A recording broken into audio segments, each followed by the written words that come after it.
Here we are in our ghost hunt. We're in Jerome at the Grand Hotel, said to be one of the most haunted places in Arizona.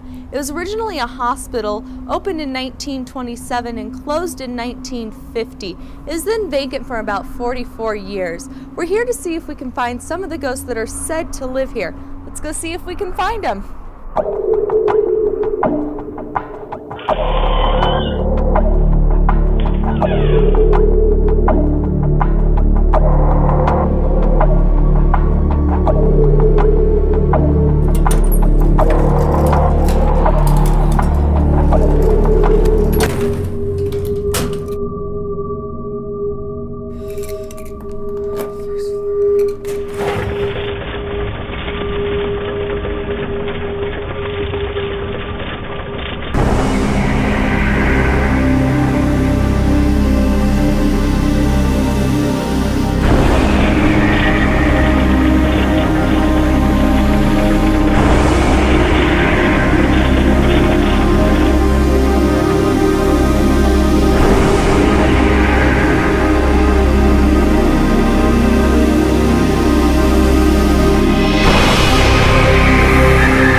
The building itself was originally built in 1926 by the United Verde Copper Company and was the main hospital really for northern Arizona, but it was mainly built, of course, for all the mining activities that were going on in Jerome.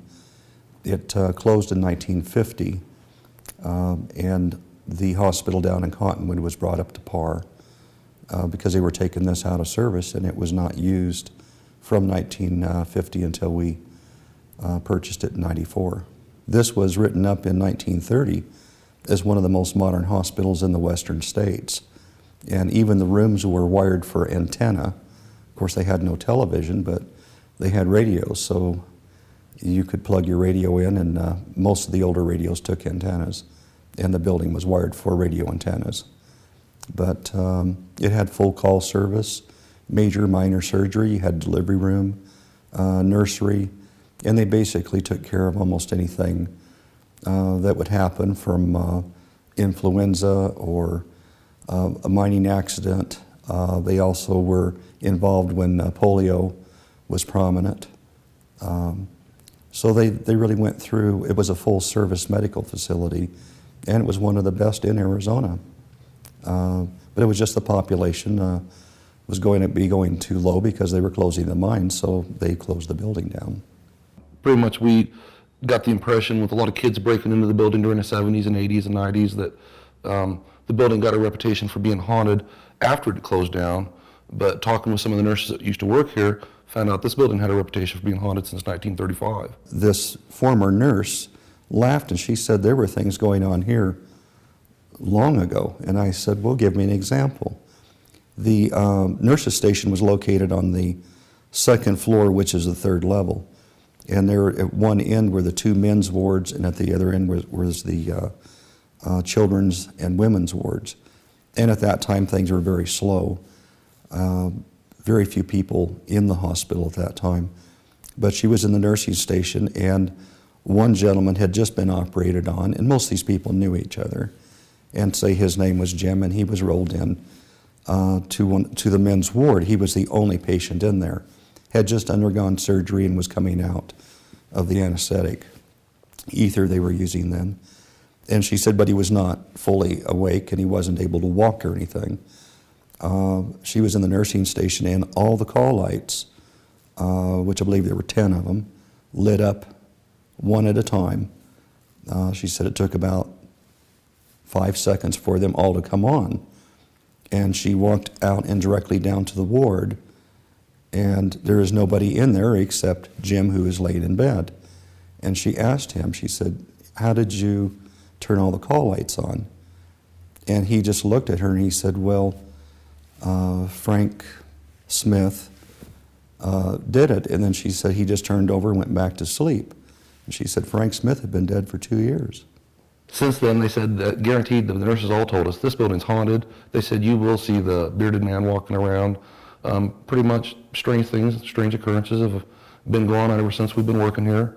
It does seem to be a positive feeling, but it definitely is a feeling that there's something else here other than just per se us. I was called around 2 o'clock in the morning. The front desk called me and said the phone was ringing in our laundry facility, which is kept locked up at night. And it's an old manual switchboard, so it requires somebody to lift the receiver in order to ring the switchboard. And just to make sure, I went up and opened the door, and the facility was totally secure. It is on the 3rd level, so there's nobody. You can't just walk in a window.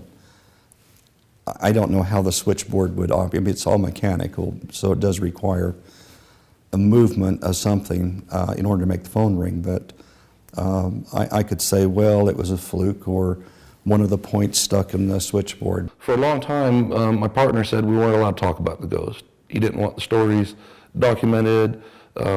He sort of wanted it kept quiet. The building had this reputation for being haunted. He was hoping that someday in the future the building would lose that reputation, also lose its reputation of being called the old hospital.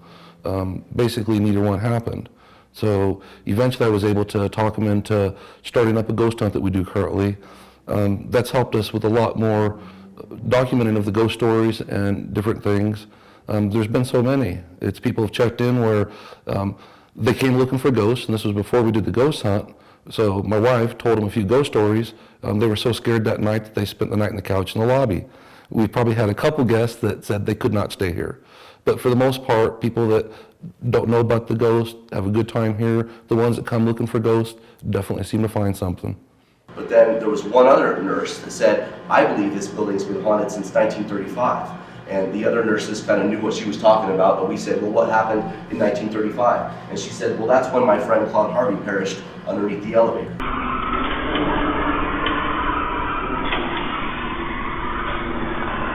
I leave you with the meters and stuff, because those are for you guys to use in your rooms later tonight. Make sure no guests, or ghosts, I should say, get into bed with you guys. You know, when you're trying to sleep, you can have your little meter turned on your little nightside table.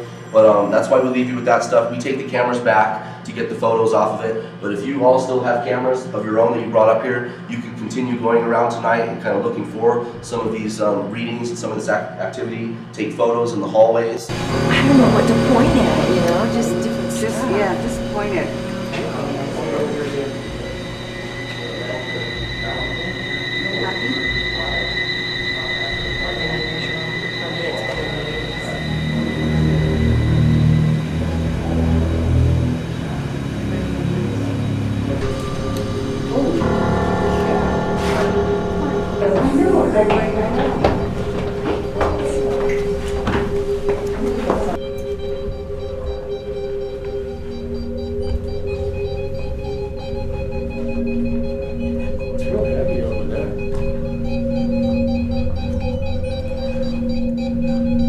It jumps up to from 70.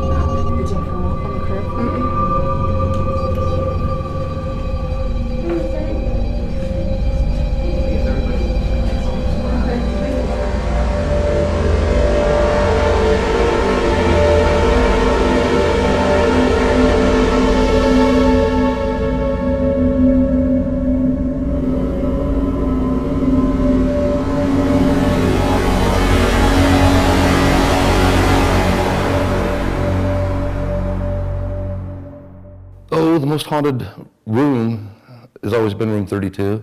There's been several things that have happened on those balcony rooms where somebody shot himself, somebody flung themselves over the railing, and they were in a wheelchair and they got over the edge and committed suicide. So we don't know if it was that particular room they were staying in, but it does seem to be towards that room. It's also the closest room to the operating room. The 3rd floor is common with footsteps, coughing, strange noises, doorknobs changing, doors opening and closing, quite a bit of activity. It never happens when you want it to, it always happens unexpected. One thing we like to say is, you know, a lot of people may have passed away here at a hospital. A lot of people were born in this building, and it's got a positive energy of, we think, people's life starting here, and quite a few probably finished here as well.